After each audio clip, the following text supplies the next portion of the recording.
我應唔應該轉工？我幾時有財運行啊？呢個係咪我真命天子呢？當你迷茫嘅時間，係咪好想高人指點一下呢？機會嚟啦，朋友！透過我哋 MyTV Super 收睇 TVB Plus 82台嘅直播零接觸，喺 chat room 裏面留低你哋想問嘅問題。如果被抽中嘅話咧，我哋就會直接交俾奇門遁甲師傅張心芬或者塔羅占卜師羅永嫻為你解答嘅。仲有我哋嘅堪輿學家浩雲師傅，每個禮拜俾大家一個開運貼士。只要逢星期六登入 MyTV Super 直播零接觸嘅師傅點算呢個專區，就可以睇到師傅每個禮拜為大家指點迷津同埋算你條命嘅片段㗎啦！有咩奇難雜症、頭暈身興啊？一邊睇節目一邊留言，想開運就係打2隻字咁簡單。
Coffee shop 嘅存在啊，係真係好特別嘅。嗱，點解咁講呢？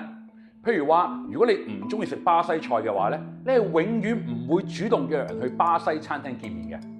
但 coffee shop 咧，就算連一啲平時唔會主動喺屋企自己沖一杯咖啡飲嘅人啊，間唔中你都會去 coffee shop 度坐下，因為 coffee shop 係可以俾你好合情合理咁花幾十蚊就坐幾粒鐘。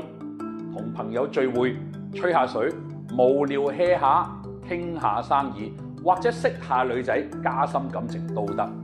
嗱，今日就教大家一啲睇落冇乜所謂，但係其實係要喺 coffee shop 注意嘅事情啊。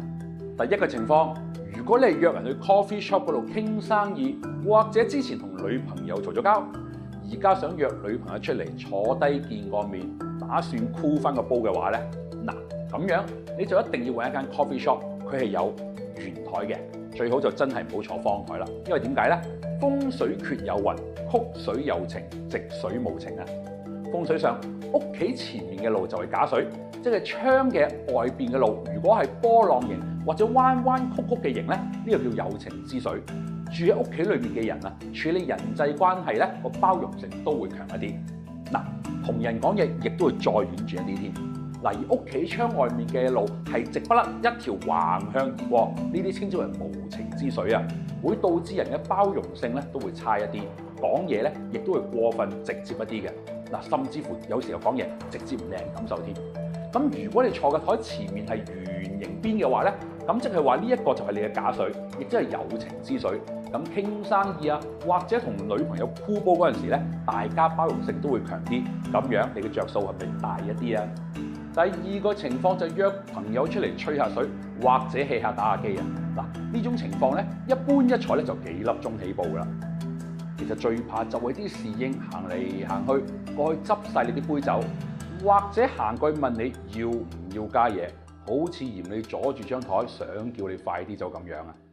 嗱，呢種情況，大家最好就係一早揾一張台係離大門最遠嘅嚟坐低，因為風水嘅動靜法嚟講啊，距離大門最遠個地方就叫做正位，而正位就會成個 coffee shop 裏面氣場最匯聚、最做到藏風聚氣嘅地方，極具隱藏效果啊！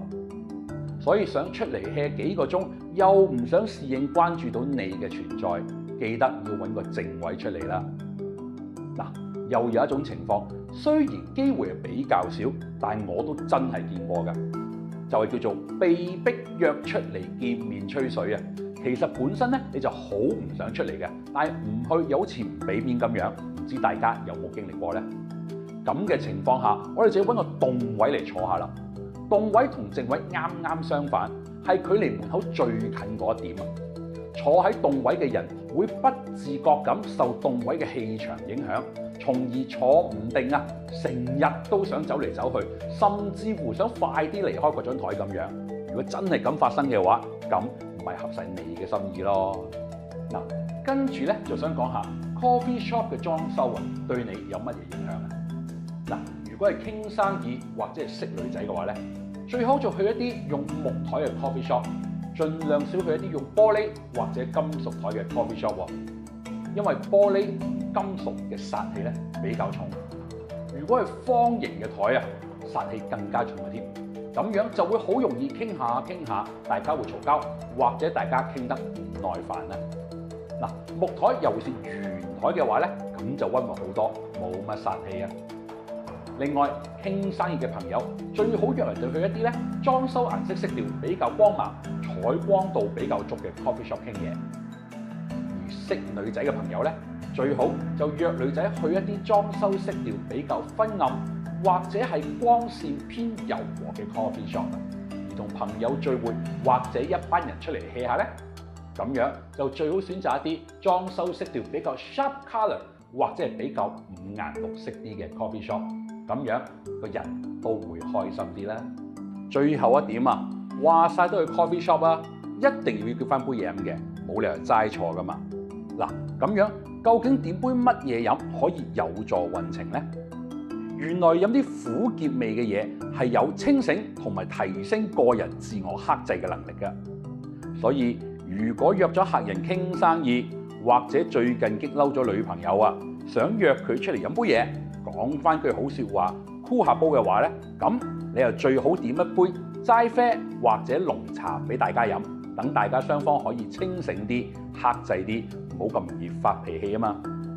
嗱，如果係同一班朋友聚會咧，我就建議大家飲啲帶有菠蘿味嘅果茶，因為飲多啲菠蘿味啊，係有效提升一個人嘅幽默感。嗱，大家幽默感都提升咗，聚會氣氛開心啲啦，係咪先？嗱，咁如果大家想識女仔咧，咁就要幫個女仔叫杯糖分重啲嘅嘢飲，而自己就要飲杯帶酸味嘅嘢飲啦。